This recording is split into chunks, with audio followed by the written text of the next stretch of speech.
হত্যা মামলা আসলে সে হত্যা করতে গেছিল। সে একদিন আপনারা কেউ পারবেন একদিন থাকতে, চিন্তা করতে পারবেন একদিন জেল হাজতে থাকবেন? এখানে ন্যায় বিচারে আর ওই এইসব বিষয় নিয়ে আসলে কথাই বলতে চাই। তাহলে কি এটা বলবেন যে কর্মস্থল থেকে আসলে অভিনয় করাতে তার কাল হয়েছে? কেন কাল হবে? এখন যদি আপনার আসলে কিছু বলার নাই, কিছু চাই না।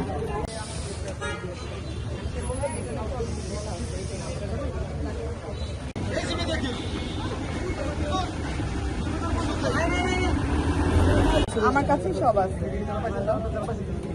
হ্যাঁ,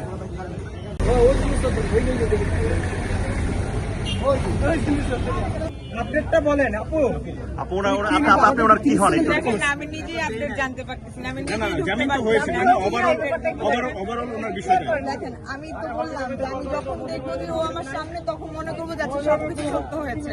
আমি জেনে আসছি যে গেটে জানে, এখন দেখতেছি গেটে ওনারা জানে না। তো দেখেন এসেই তো একটা মানে আমরা সহজ সরলভাবে ঢুকতে আমরা পারলাম না। জেনার সাথে কথা বলেছি, বলেছে জামিনের কাগজ এসেছে, বললো যে জামিনের কাগজ এসেছে। এটা অনেকক্ষণ আগেই ইমেল করে পাঠিয়ে দেওয়া হচ্ছে।